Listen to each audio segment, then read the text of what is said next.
Assalamualaikum warahmatullahi wabarakatuh. Perkenalkan, nama saya Vina Amalia Safitri, NIM 7211414929 dari akuntansi D 2019. Di sini saya akan menjelaskan tentang mata kuliah Sistem Informasi Manajemen, tepatnya pada bab 6, yaitu Sistem Manajemen Basis Data. A. Organisasi data. Perusahaan menyimpan data yang cukup besar di sistem informasi berbasis komputernya, karena perusahaan tersebut melakukan begitu banyak transaksi bisnis. Agar dapat menggunakan data dan terhindar dari kekacauan konsep, data telah dipecah dan dikurangi menjadi konsep yang lebih kecil yang akan menyediakan balok-balok pembangun yang dapat dikombinasikan untuk menghasilkan kembali data awal dalam suatu bentuk yang terorganisasi dan dapat diakses. Yang pertama ada hierarki data. Data bisnis secara tradisional telah diorganisasikan ke dalam suatu hierarki field data yang tergabung untuk membangun record, dan record yang bergabung untuk membangun file. Field data adalah unit yang terkecil yang mencerminkan jumlah data yang terkecil yang akan ditarik dari komputer pada satu waktu. Contoh field data dapat berupa kode mata kuliah. Record adalah suatu koleksi field data yang saling berhubungan. File adalah koleksi record yang saling berhubungan seperti satu file dari seluruh record yang berisi field kode-kode mata kuliah dan namanya. 2. Spreadsheet sebagai basis data sederhana. Tabel yang berisi baris dan kolom dapat disajikan dalam suatu spreadsheet. Konsep tabel merupakan konsep yang penting karena struktur basis data relasional. Secara konseptual serupa dengan sekumpulan-sekumpulan tabel-tabel yang saling berhubungan. Ketiga, field kunci atau key di suatu tabel adalah suatu field atau kombinasi field yang berisi satu nilai yang secara unik mengidentifikasi masing-masing record di dalam tabel. Kandidat kunci atau key kandidat adalah sebuah field yang secara unik mengidentifikasi masing-masing baris tabel namun tidak dapat dipilih menjadi kunci. Nomor 4, tabel-tabel yang berhubungan. Tabel-tabel tersebut berbagi satu field yang sama, yaitu kode, dan nilai field kode menentukan baris-baris mana yang di dalam tabel yang tergabung secara logis. B. Struktur basis data. Struktur basis data adalah cara dapat diorganisasi agar pemrosesan data menjadi lebih efisien. Struktur ini kemudian diimplementasikan melalui sistem manajemen basis data. Sistem manajemen basis data atau DBMS adalah suatu piranti lunak yang menyimpan struktur basis data, data itu sendiri, hubungan di antara data di dalam basis data, nama-nama formulir, jenis-jenis data, angka di belakang desimal, jumlah karakter, nilai-nilai default, dan seluruh uraian field lainnya. Nah, ini macam-macam struktur basis data. Ada 3. Yang pertama, struktur basis data hierarkis. Struktur hierarkis ini dibentuk oleh kelompok-kelompok data, subkelompok, dan beberapa subkelompok lagi, seperti cabang dari sebuah pohon. Untuk mendapatkan sebuah record dari satu cabang ke cabang lainnya, mengharuskan sistem manajemen basis data tersebut menavigasi kembali ke persimpangan umum di cabang-cabang tersebut. Yang kedua, struktur basis data jaringan. Struktur basis data jaringan dikembangkan untuk memungkinkan penarikan record-record tertentu. Yang ketiga, struktur basis data relasional. Sekumpulan basis data seperti ini terlihat seperti sekumpulan tabel-tabel yang mirip seperti tabel-tabel spreadsheet. Relasi di antara tabel tidak disimpan sebagai petunjuk atau alamat, sebagai gantinya relasi antar tabel bersifat implisit. Nah, C. Contoh basis data relasional. Contoh-contoh field data, tabel, dan relasi di antara tabel akan memberikan latar belakang untuk konsep-konsep basis data yang akan disajikan. Suatu basis data bernama jadwal telah dibuat dari tabel-tabel yang telah digunakan.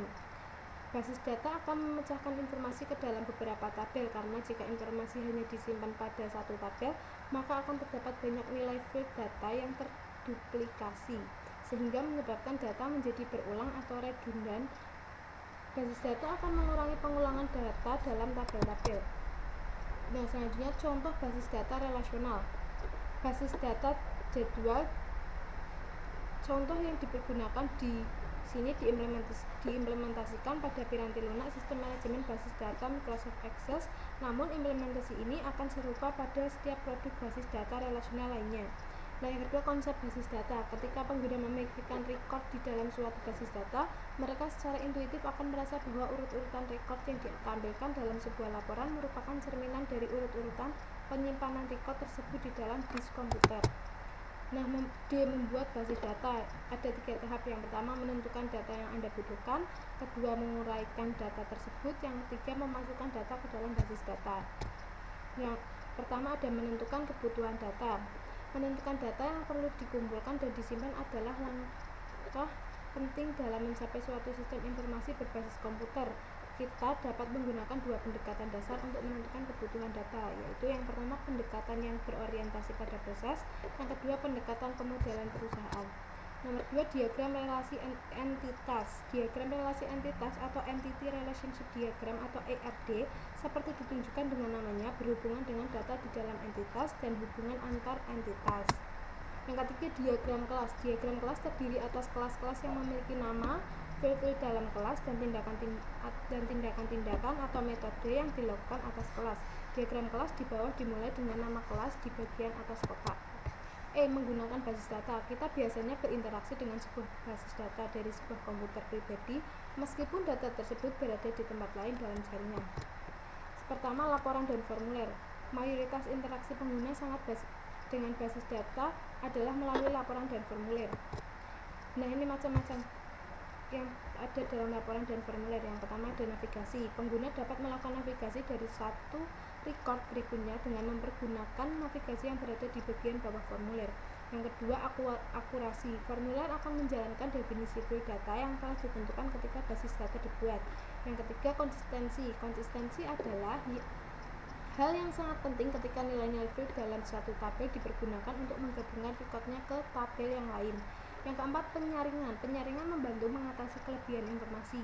Yang kelima, subformulir, untuk mengilustrasikan kombinasi formulir dan subformulir. Yang keenam, laporan. Data teragregasi dari basis data yang diformat dengan cara yang akan membantu pengambilan keputusan. Yang kedua, query. Beberapa pengguna ingin melakukan lebih jauh dari laporan dan formulir untuk memberikan pertanyaan langsung ke basis data. Query adalah suatu permintaan kepada basis data untuk menampilkan record-record yang dipilih. Yang ketiga, bahasa query terstruktur. Bahasa query terstruktur atau struktur query language atau SQL adalah kode yang digunakan oleh sistem manajemen basis data relasional untuk mengerjakan pekerjaan-pekerjaan basis datanya. Yang keempat, pemrosesan basis data lanjutan. Pemrosesan analitis online atau analytical processing atau OLAP telah menjadi hal yang semakin umum dalam piranti lunak sistem manajemen basis data. Yang F, personal basis data. Terdapat beberapa personal penting yang berkaitan dengan basis data. Administrator basis data memiliki tanggung jawab teknis maupun manajerial atas sumber daya basis data. Nah, yang pertama ada administrator basis data. Administrator basis data adalah spesialisasi informasi yang ahli dalam mengembangkan penyediaan dan pengamanan. Yang kedua, programmer basis data. Programmer basis data menunjukkan spesialisasi dan seleksi tingkat tinggi. Yang ketiga, pengguna akhir. Pengguna akhir tidak dapat diabaikan sebagai personal penting yang berinteraksi dengan basis data. Mereka membuat laporan dan formulir, memberikan query kepada basis data, dan menggunakan jawaban dari basis data mereka untuk pengambilan keputusan yang akan mempengaruhi perusahaan dari unsur pokok lingkungannya. G, menempatkan sistem manajemen basis data dalam perspektif. Sistem manajemen basis data atau DBMS merupakan perangkat lunak yang dapat melakukan utilisasi dan mengelola koleksi data dalam jumlah yang besar. Yang pertama ada kelebihan dari basis data atau DBMS. Yang pertama, mengambil data secara cepat praktis. Kedua, meningkatkan keamanan data. Ketiga, mengurangi kejenuhan. Yang keempat, up to date. Yang kelima, memudahkan pengguna dalam menggali informasi dari kumpulan data, mengurangi duplikasi data atau data redundansi. Yang keenam, meningkatkan keamanan data. Ketujuh, memudahkan pengguna dalam menggali informasi dari sekumpulan data. Yang kedelapan, meningkatkan pemeliharaan data melalui independensi data. Yang kedua, kelemahan dari DBMS. Biaya kebutuhan untuk mendapatkan perangkat keras yang tepat cukup mahal, termasuk biaya pemeliharaan dan sumber daya manusia yang mengelola basis data tersebut. Yang kedua, mempekerjakan dan mempertahankan DBA. Yang ketiga, kebutuhan akan sumber daya research biasanya cukup tinggi. Yang keempat, memerlukan kapasitas penyimpanan baik eksternal disk maupun internal memori agar DBMS bekerja cepat dan efisien. Terima kasih.